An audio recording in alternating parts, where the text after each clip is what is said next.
မြမသမိုင်းရဲ့အနက်ရှိုင်းဆုံးအလွှာမှာသမိုင်းမှတ်တမ်းတွေထက်ပိုမိုနက်နဲတဲ့ယုံကြည်မှုတစ်ခုရှိခဲ့ပူပါတယ်။အဲ့ဒါကတော့တေချင်းတရားကိုရဲ့နေနမိတ်ကိုကြော်လွှားပြီးသာသနာတော်ကိုကာကွယ်စောင့်ရှောက်နေတယ်လို့ဆိုစမတ်ပြုကြရတဲ့ဝိဇာလန်းစဉ်ပါပဲ။ဒီလန်းစဉ်ရဲ့အဦးအစာပကံခိရဲ့မြူမိုင်းနေတဲ့သမိုင်းကြောင်းတွေကလင်းလက်ပေါ်လာတဲ့ခြေတလုံးလိုပုံကူကတော့တရဘာကုယတိကြီးပဲဖြစ်ပါတယ်။ပကံပြည်ကြီးရဲ့ရွှေမြို့တော်ဟာဇေဒီပထိုးတွေရဲ့အရေးအောက်မှာစီကားလာပေမဲ့မောင်ဘကုလို့ခေါ်တဲ့လူငယ်တစ်ယောက်ရဲ့စိတ်နှလုံးသားထဲမှာတော့လောကီစည်းစိမ်တွေရဲ့အယောင်ဝါထက်စမ်းကြဲတဲ့ဓာတ်ပညာနဲ့စေဝိဇ္ဇာတွေကသာပုံမတောက်ပြောင်နေခဲ့တယ်။သူ့ကိုဖွားမြင်ခဲ့တဲ့မိဘများမှာမြို့ရဲကတကြွယ်တထေးတစ်စုံဖြစ်ပြီးသားဖြစ်သူအားလောကီယာရုအာနာအတွက်ပြိုးထောင်ခဲ့ကြပေမဲ့မောင်ဘကုကတော့ငယ်စဉ်ကပင်ထူးခြားလာပါတယ်။သူဟာသူတစ်ပါးမမြင်နိုင်တဲ့တောတောင်ရှိနတ်သပင်တွေလေထဲမှာပြန်ဝဲနေတဲ့ဓာတ်ရောင်ဓာတ်ဝါတွေကိုမြင်နိုင်စွမ်းရှိခဲ့တယ်။ရှေးဟောင်းပေစာတွေကိုဖတ်ရှုရင်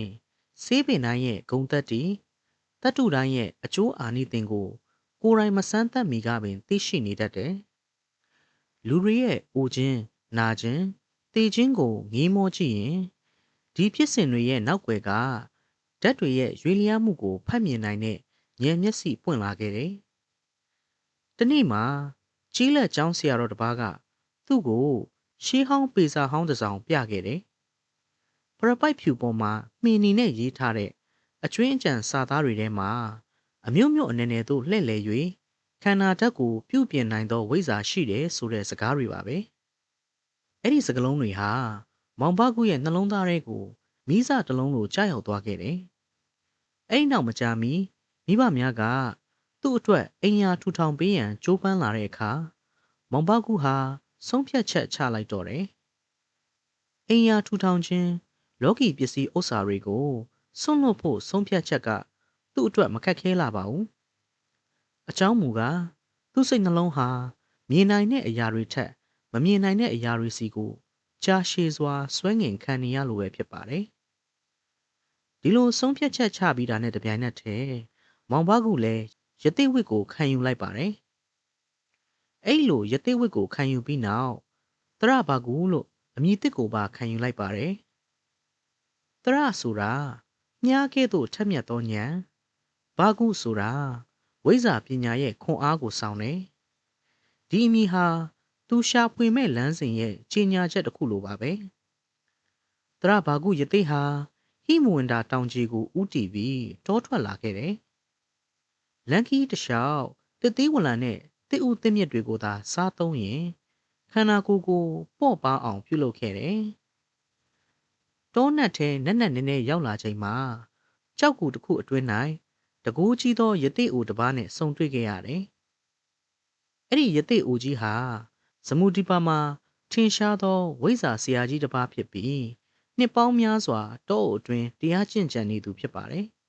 ။တရဘာကုယသိရဲ့စိတ်ထက်သန်မှုကိုသိရှိတဲ့ယသိအိုကြီးကဓလုံးပညာအကြောင်းကိုစတင်မိတ်ဆက်ပေးခဲ့တယ်။ဓလုံးဆိုသည်မှာလက်ဖွားထဲ၌လှိမ့်နေသောတတ္တုလုံးမဟုတ်ခန္ဓာကိုယ်အတွင်းရှိဓာတ်ကြီးလေးပါးကိုတစုတစည်းတည်းဖြစ်စေသောအတွင်းဓာတ်ဆက်ဝိုင်းကိုရင်းကြောင့်မြတ်ယရနာပင်ဒီဟုသွန်သင်ခဲ့ပါတယ်။ဒီစကားဟာတရဘာကုရဲ့နှလုံးသားထဲမှာအမြင့်တွယ်သွားပါတော့တယ်။ဆရာယသိထံမှလမ်းညွှန်ချက်များကိုခံယူပြီးနောက်သူဟာရှိုးမြောင်ငယ်တစ်ခုအတွင်းဂူသေးသေးလေးတစ်ခုပြုလုပ်ကာသတင်းသုံးခဲ့တယ်။ပထမဆယ်စုနှစ်တစ်ခုလုံးဟာစေဝိဇ္ဇာနဲ့ဓာတ်ပညာကိုအခြေခံလေ့လာရင်ကုံဆုံးခဲ့တယ်။တောထဲကအပင်တိုင်းမြေကြီးတဲ့ကတတ္တုတိုင်းရဲ့ဓာတ်တတ္တိကိုသူလက်တွေ့စမ်းသပ်ခဲ့တယ်။ဒုတိယဆယ်စုနှစ်မှာတော့အင်းဝိဇ္ဇာကာယဝိဇ္ဇာနဲ့ဇန်ဝိဇ္ဇာတွေစီကိုအခြေချခဲ့တယ်။ဂူထဲမှာထိုင်နေရင်အသက်ရှူမှုတစ်ခုစီကိုထိမ့်ချုပ်တက်လာတယ်။ရင်ဘတ်အတွင်းကလေဟုန်တွေကိုဖြတ်တန်းစီးဆင်းစေခြင်းခန္ဓာကိုယ်တစ်ခုလုံးကိုအလင်းဖြင့်ပြည့်စေတဲ့အထိကြင့်ကြံအားထုတ်ခဲ့တယ်။သို့တော့ဒီလမ်းဟာပန်းခင်းလမ်းတော့မဟုတ်ပေ။ကျင့်စဉ်တစ်လျှောက် သူကြုံတွေ့ခဲ့ရတဲ့စိန်ခေါ်မှုများကအလွန်ကြမ်းတမ်းလှတယ်။တခါတွင်9 ရက်တိတိမျက်စိမှိတ်ကြင့်ကြံပြီးနောက်ပြင်ပကဘာသို့ပြန်လည်ထွက်လာတဲ့အခါနှစ်ပေါင်းများစွာကုန်လွန်သွားတာကိုအံ့ဩဖွယ်ရာတွေ့ရှိခဲ့ရတယ်။နောက်တစ်ခါမှာငတ်မွတ်ခြင်းနဲ့ဖျားနာခြင်းတို့ဟာသူ့ကိုသေမင်းပါဇက်အထိပို့ဆောင်ခဲ့တော်လေစိတ်ဓာတ်ရဲ့ပြင်းပြမှုနဲ့ကြော်လွှားခဲ့တယ်။အထူးသဖြင့်မန်ငါးတိုင်ဤသွေးဆောင်မှုများကာမဂုဏ်စီးစိမ်ယာရုလောဘမာနတို့ဟာရုပ်သွင်အမျိုးမျိုးဖြင့်လာရောက်နှောက်ယှက်ခဲ့တယ်။တညမှာနတ်သမီးရုပ်ဖန်ဆင်းပြီးလာရောက်သွေးဆောင်တဲ့အခါသရဘာကုကသင်တို့၏အလှသည်မိခိုးကဲ့သို့ခဏတာသည်ငါရှာသောတက်ကထာဝရဟုမိတ်ဆိုကဆက်လက်ကျင့်ကြံခဲ့တယ်။အေးဆက်လှတဲ့စောင်းညတွေမှာရေခဲဆိုင်တွေကိုလက်ဘဝနဲ့အရေးကျိုးနိုင်တဲ့တကူပူပြင်းတဲ့ຫນွေရက်တွေမှာနေရောင်ခြည်ကိုခန္ဓာကိုယ်ထဲသို့ဆုပ်ယူနိုင်တဲ့စွမ်းအားတွေသူ့မှာတစတစတိုးပွားလာခဲ့တယ်။ဒါပေမဲ့သူရည်မှန်းတဲ့အဆုံးစွန်အောင်မြင်မှုကတော့ဓာတ်လုံးပါပဲ။ဂူထဲမှာနှစ်ပေါင်းများစွာကြင့်ကြံအားထုတ်ရင်တနေ့မှာတော့သရဘာကုယသိဟာမိမိခန္ဓာကိုယ်အတွင်းဓာတ်လုံးပြီးမြောက်သွားတဲ့ခံစားမှုကိုရရှိခဲ့တယ်။ထိုညဟာအလွန်ထူးခြားလာတယ်။လယ်တွင်းမှလေညင်းများရပ်တန့်သွားသလိုသစ်ရွက်များလှုပ်ရှားခြင်းမရှိတော့ပါ။ယသိရဲ့ကိုယ်တွင်း၌ပထမဦးစွာခြေဖွားမှစ၍ဓာတ်တွေရွေ့ရှားလာတယ်။အဲ့ဒီမှတဆင့်ဒူးစင်တင်ပါကျိုးရိုးတစ်လျှောက်နောက်ဆုံးဦးကောင်းထိပ်မှာစုဝေးသွားတယ်။ထိုအခါအတွင်းကလေးစားတွေအယိုးတွေအသားတွေအားလုံးပြန်လည်ဖွဲ့စည်းသွားသလိုခံစားရတယ်။အည်ပြားဟာနုပြိုတောက်ပလာပြီးသပင်တွေဟာမူလအနက်ရောင်ကိုပြန်လည်ရရှိသွားတယ်။သူ့ခန္ဓာကိုယ်မှလည်းစင်ကြဲတဲ့ဆန္ဒကူးရနက်နဲ့ရွှေရောင်အလင်းတန်းများပေါ်ထွက်လာတယ်။ဒါဟာတာမန်လူသားတွေရဲ့သဘောအရမဖြစ်နိုင်တဲ့အံ့ဩဖွယ်ပြောင်းလဲမှုပဲဖြစ်ပါတယ်။အဲ့ဒီအချိန်မှာသူ့ရဲ့ကူရှိမှာရွှေရောင်အလင်းတန်းတစ်ခုပြန်ဝဲလာတယ်။ကောင်းကင်မှာဆက်ဝိုင်းပုံအခိုးငွေ့တံပေါ်ထွက်လာတယ်။သရဘာကုယသိဟာမြေကြီးကိုခြေပြားထောက်ကလေတူထဲသို့ပြန်တက်သွားနိုင်ခဲ့တယ်။သူဟာအမှန်စင်စစ်ဝိဇ္ဇတိုဘဝကိုရောက်ရှိသွားပါပြီ။အဲ့ဒီအချိန်ကစပြီးသရဘာကုယသိဟာကောင်းကင်ခီးတဲ့တူဖြစ်လာခဲ့တယ်။ကောင်းကင်ပြန်ခြင်းသာမကရေပေါ်လျှောက်ခြင်းမြေအောက်ဝင်ခြင်းတကိုယ်လုံးမီးတောက်ဖြစ်စေခြင်းမိုးရွာစေခြင်းစတဲ့တကိုးအမျိုးမျိုးကိုလည်းပိုင်ဆိုင်သွားတယ်။တောတွင်သားရဲတိရစ္ဆာန်များကိုဆုံးမနိုင်ခြင်းငှက်တို့၏ဘာသာစကားကိုနားလည်ခြင်းတို့မှာသူ့အတွက်တာမညတာဖြစ်လေတယ်။ဟိမွေနာရဲ့ထိပ်ဖျားတွေမြစ်ဝမ်းတွေလူသူအရောက်အပေါက်နေတဲ့ဒေသတွေကိုလှည့်လည်သွားလာနိုင်တဲ့တကူရှိလာခဲ့တယ်။ကိုရောင်ဖြောက်ခြင်းတနေရာမှတနေရာသို့ခဏအတွင်းကူးပြောင်းခြင်းလူတို့၏အတွေးအမြင်ကိုသိခြင်းစတဲ့ဝိဇ္ဇာအထွတ်အထိပ်တွေကိုပိုင်ဆိုင်သွားတယ်။ဒါပေမဲ့သူ့ရဲ့အဓိကရည်ရွယ်ချက်ကတော့မိမိတူးတဲ့ထွက်ရပေါက်ခြင်းမဟုတ်ပါ။ပကံပြည်မှာသာသနာတော်တည်တံ့မှုအနာဂတ်မှာဖြစ်ပေါ်လာမဲ့အန္တရာယ်တွေကိုကာကွယ်ဖို့အတွက်ဝိဇ္ဇာလမ်းစဉ်ကိုသိသိထားခြင်းခဲ့တာပါ။ပကံပြည်ရှိဘုရင်တစ်ပါးဟာသာသနာတော်ကိုထိပါမဲ့အချမ်းစီတွေကိုပြုလုပ်နေတာကိုသိရှိရတဲ့အခါသရဘာကုယသိဟာညံ့တကောင်ရံမှာကောင်းကင်ခရီးနဲ့ဝင်ရောက်လာပြီးဘုရင်ရဲ့အိမ်မက်ထဲမှာတတိပေးစကားမိန့်ကြားခဲ့တယ်လို့ဆိုပါတယ်။အိမ်မက်ထဲတွင်ယသိကြီးကမင်းသည်ဖျားသာသနာကိုထိပါရင်မင်းမျိုးနွယ်80တိုင်အောင်ဖျက်ဆီးလိုက်မယ်လို့မိန့်ကြားခဲ့တယ်လို့ဆိုပါတယ်။နောက်တနေ့မနက်မှာဘုရင်ဟာရုတ်တရက်စိတ်ပြောင်းသွားပြီးသာသနာတော်ကိုပြုစုမြင့်တင်တဲ့ဘုရင်ကောင်းတစ်ပါးဖြစ်သွားပါတယ်။နောက်ထပ်ဒဏ္ဍာရီတစ်ခုအရာပကံပြည်တွင်ပြည်တွင်းစစ်ဖြစ်ပွားမဲ့အခြေအနေပေါ်ပေါက်လာတဲ့အခါစစ်တီနှစ်ဖွဲ့ကြားတွင်ယသိကြီးဟာကောင်းကင်ကဆင်းသက်လာပြီးလက်ရလက်ဝဲနှစ်ဖက်စလုံးကိုမိမိရဲ့တကိုးနဲ့လက်နက်တွေကိုမလှုပ်ရှားနိုင်အောင်ပြုလုပ်ခါ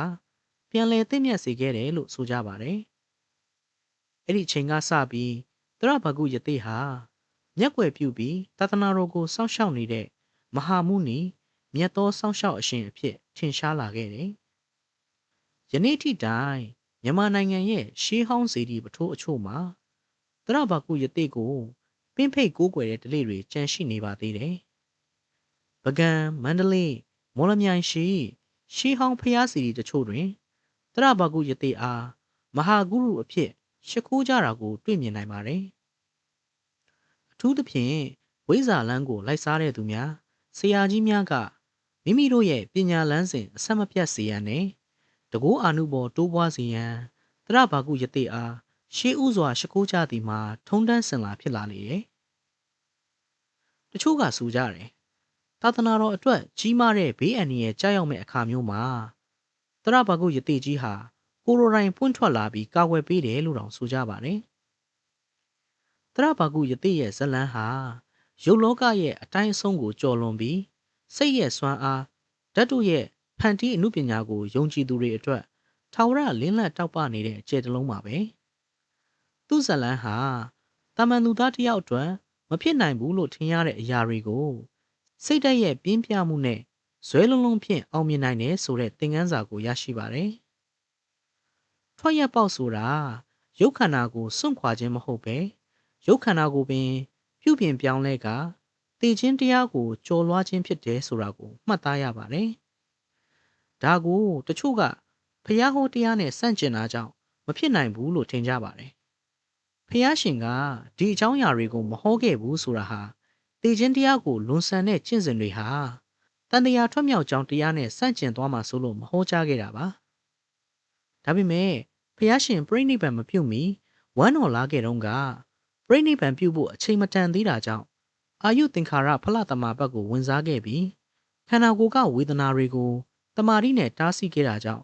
ပဂတိအကောင်းတိုင်းပြန်လဲကျမ်းမာလာခဲ့တာကိုကြားနာဘူးကြမှာပါ။ဒါကြောင့်လောကီကျင့်စဉ်တွေကိုမရှိဘူးမဖြစ်နိုင်ဘူးမယုံဘူးလို့ဆိုတာထက်ကိုယ်တိုင်ကျင့်ကြံအားထုတ်လေ့လာလိုက်စားကြည့်ရင်ဘလောက်ထိအကျိုးကျေးဇူးအာနိသင်များနိုင်လဲဆိုတာသိနိုင်ပါတယ်။လူဘဝနဲ့ဝိဇာလန်းစဉ်ဆိုတာဘသူမဆိုစိတ်ဓာတ်ပြင်းပြပါကဤလန်းကိုရှောက်နိုင်တယ်ဆိုတာကိုတရဘာကုယတိဇလန်းကတာရကအဖြစ်ဖတ်ရှုနိုင်ပါတယ်။တရဘာကုယတိကြီးရဲ့ခီးစဉ်ဟာလူဘဝရဲ့အဆုံးစွန်ဖြစ်တဲ့တည်ခြင်းကိုယ်တော်ကျော်လွှားနိုင်တဲ့ဉာဏ်လင်းရဲ့ခီးစဉ်ဖြစ်ပါတယ်။ဒီဇလန်းလေးကိုနားဆင်ရင်မိမိတို့ကိုယ်ရင်းမှာလည်းထွက်ရပေါက်ဆိုတာပါလေရှာဖွေခြင်းဆိုတာဘလောက်အဓိပ္ပာယ်ရှိလဲဆိုတာကိုစင်ကြယ်မိနိုင်ကြလိမ့်မယ်လို့ယုံကြည်ပါတယ်။စန္နာဓိပတိဆိုတဲ့အတိုင်းစိတ်ဆန္ဒသာရှိရင်အရာအလုံးကိုပြီးမြောက်နိုင်တယ်ဆိုတဲ့အကြောင်းကို